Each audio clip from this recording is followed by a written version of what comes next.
Le CPIE Bigorre-Pyrénées, c'est le Centre permanent d'initiative pour l'environnement qui est basé à Bagnères et donc est une association loi de 1901 qui compte 6 salariés et nous travaillons dans le domaine de l'environnement au sens large et donc c'est une sensibilisation du grand public et du public scolaire à l'environnement, que ce soit la problématique des déchets ou par exemple comme aujourd'hui le patrimoine bâti. Je suis éducatrice environnement, mais je m'occupe plus particulièrement des questions liées au patrimoine culturel. Ce moulin puisait son énergie dans l'Esqueda au travers de ce bassin de retenue. Il y a en fait deux moulins. Un spécialisé sans doute pour le blé et un autre sûrement spécialisé pour le maïs. Et là vous avez donc chaque fois deux entrées qui sont obstruées par des vannes que le meunier réglait, soit pour arrêter le moulin bien entendu, à ce moment-là le niveau montant, le trop-plein revenait au ruisseau, soit pour en régler la vitesse de rotation je suppose. Qu'est-ce qu'on peut dire de plus? Il a fonctionné très tard. Il a fonctionné très tard puisque les habitants de Marsas qui sont là sont venus faire moudre autour des années 60 encore, peut-être Daniel. Voilà. Alors en fait, les moulins ont été construits pour pouvoir moudre les grains cultivés dans toutes les régions de France et en particulier ici. Et donc c'est pour ça qu'on a plusieurs types de moulins qui ont été construits et avec plusieurs statuts pour ces moulins, des moulins familiaux, des moulins qui appartenaient à des seigneurs. Et donc ils permettaient d'assurer la subsistance des populations en meulant. Alors là, c'est le verbe moudre est très difficile à conjuguer. Et donc, c'était pour en particulier le blé, mais aussi le maïs, à partir du XVIIIe siècle. Donc, voilà. Les populations locales et les collectivités locales sont-elles conscientes de la valeur de ce patrimoine? Alors, de plus en plus.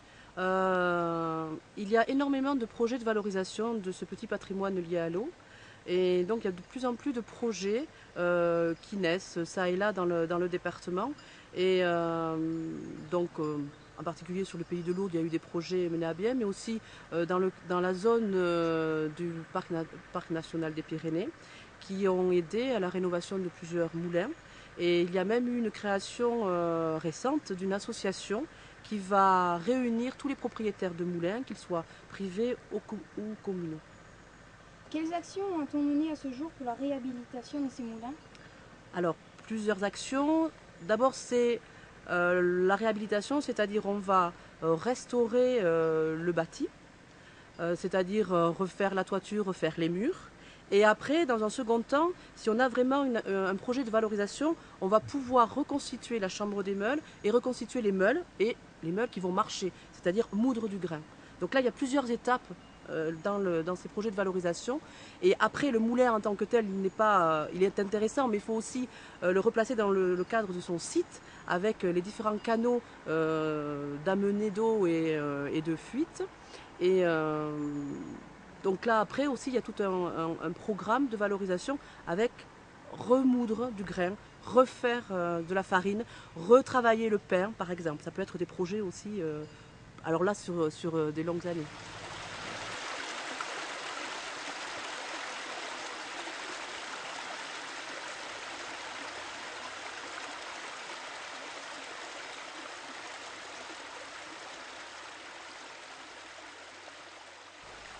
Ici, il y avait un barrage, un petit barrage, pour donner le bon niveau au ruisseau, pour ramener l'eau au moulin. Alors je vous disais tout à l'heure que la réserve pleine, dès que le moulin était mis en route, l'eau sortait et petit à petit remplissait la deuxième réserve qui part d'ici d'ailleurs, sur 50 mètres. Donc ça formait une réserve identique à la première. Et cette réserve deuxième pleine permettait de continuer le travail du premier moulin qui ne pouvait plus fonctionner puisque puisqu'il n'y avait plus suffisamment d'eau. Voilà. Aujourd'hui, j'ai le grand regret de constater que on ne voit plus tellement et le passage de l'eau jusqu'à la jusqu'au deuxième bâtiment. Pourquoi? Parce que ça n'a plus été entretenu à partir du jour où les moulins n'ont plus tourné. Et le ruisseau, à ce moment-là, avec des trombes d'eau que l'on reçoit parfois quand il y a l'orage ou à la fonte de neige. Donc, petit à petit, a creusé dans la réserve. Et aujourd'hui, cette partie de réserve, elle a disparu et c'est le ruisseau qui a gagné sur son passage. Allez,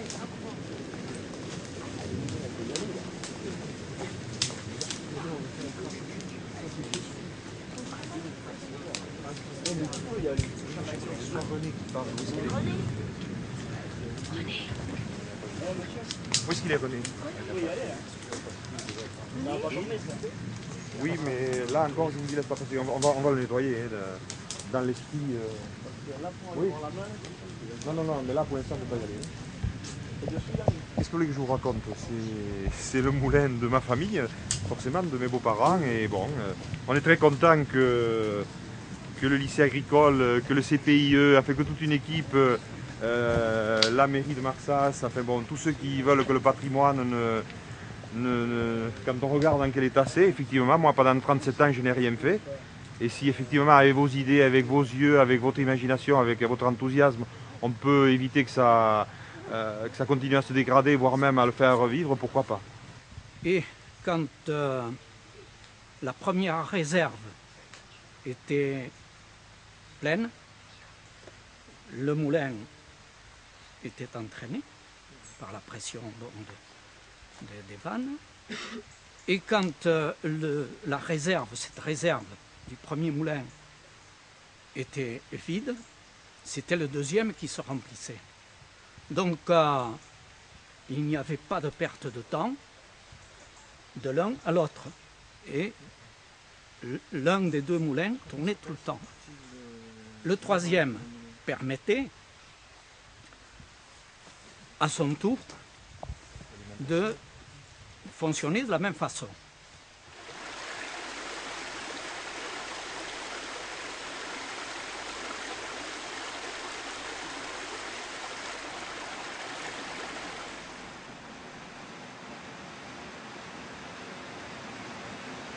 Nous sommes intéressés par la visite de ce moulin. Nous aimerions savoir en quelle année a-t-il été construit. Ah, la date, là, je l'ignore complètement. Dans les années 1500 à 1600, mais exactement, je ne sais pas. Parce que ce moulin, il a été acheté par mon grand-père. Mon père était jeune à ce moment-là, vers les années 1890.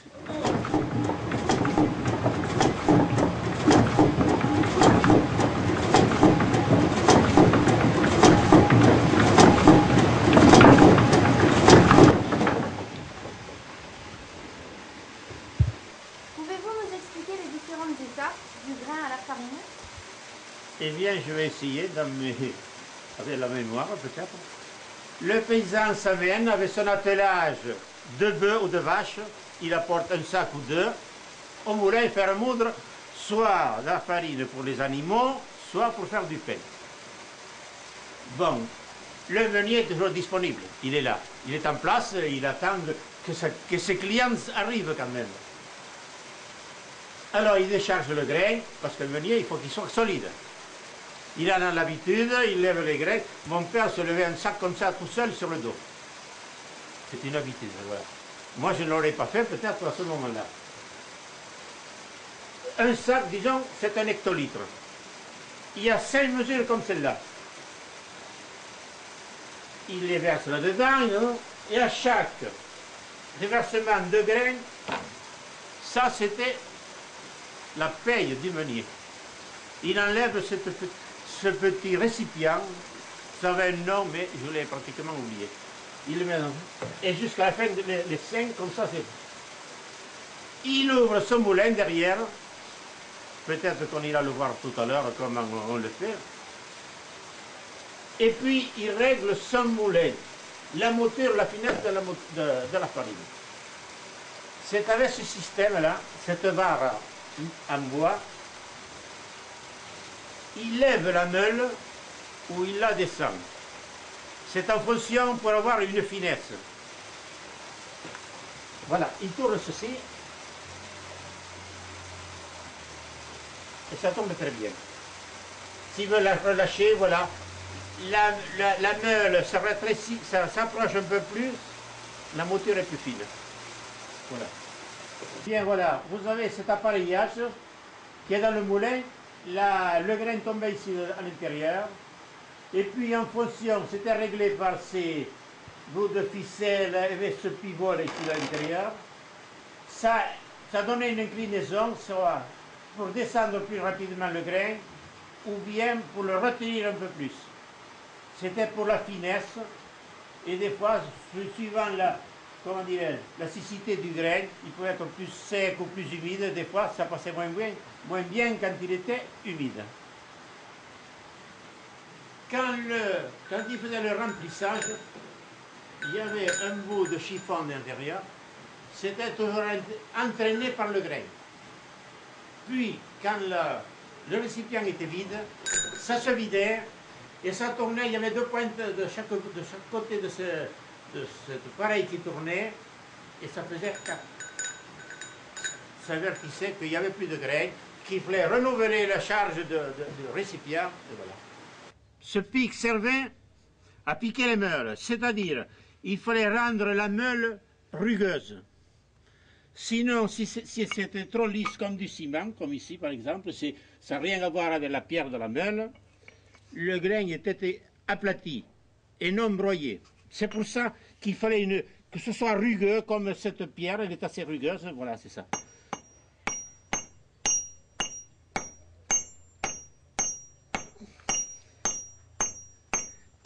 Voilà. Bonjour et bienvenue à Montané, au moulin de Montoussé. C'est un moulin, on nous dit être un moulin manal. C'est une mission du sud-ouest de Bordeaux qui a trouvé cet indice. Pour ma part, je n'avais jamais su que c'était le moulin manal de Montané. Il est construit sur le lys d'Arrée et pendant très longtemps, même à l'époque où nous étions comme vous, jeunes élèves, il était encore en service. Ce moulin, son activité principale, c'était de moudre pour alimenter tous les foyers en farine, parce qu'à l'époque, chaque maison avait son four et fabriquait son pain. Le pain était fabriqué en permanence à la ferme.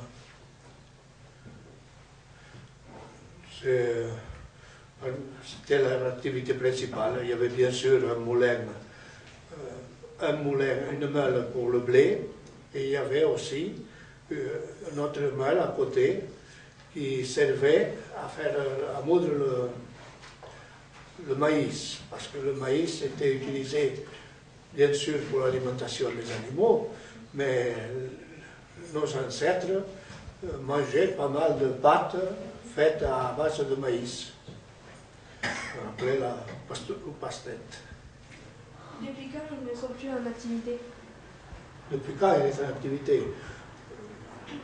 Les textes que nous avons nous font part de la reconstruction de ce moulin en 1585. Et il signale qu'il avait été détruit 60 ans plus tôt à la suite de graves inondations. C'est le seul élément, à ma connaissance, que nous avons sur l'origine de ce moulin.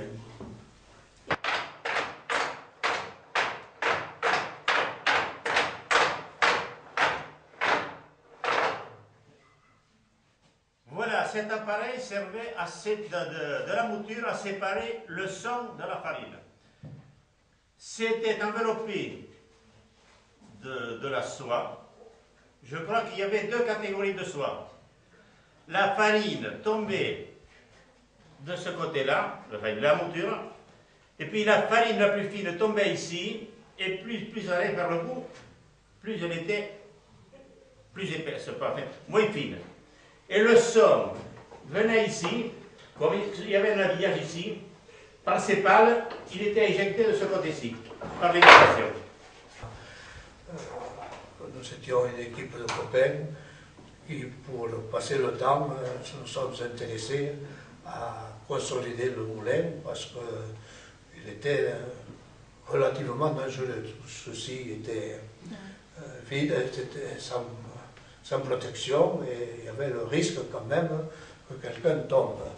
Et alors, nous avons commencé par l'aménager et puis, à force d'amener des perfectionnements, l'idée est venue que peut-être on pourrait le transformer en écomusée. Et la commune a bien participé, elle nous a aidé, tout le matériel qu'on a eu besoin, on l'a financé. Et écomusée, c'est vraiment un peu prétentieux, parce que nous n'en sommes pas là. Mais enfin, pour ma part, je pense que ce moulin aura sa place quand il pourra s'intégrer dans une chaîne de randonnée, quand il y aura quelque chose d'organisé, soit par la communauté, soit enfin, pour le tourisme. Mais à lui seul, il ne suffit pas à justifier son exploitation isolée. Il faut que ce soit intégré dans un circuit.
Eu crei conegut Gampai que a seva funcionar muli aqui, assim, e din que els annados 65 que l'ha marxat assim. O per casa Sacrament avait, à part la période de la guerre, et puis le monde a besoin de pas, c'est que les voyages mieux qu'on pouvait. Sinon, que je perdu, le permet à moteurs électriques, parce qu'arrivant aux petits moteurs électriques, ça a des concassions qui commencent Oui, oui. La concurrence. la concurrence. Voilà, questo la... Los mulies que són au xomall, la veig.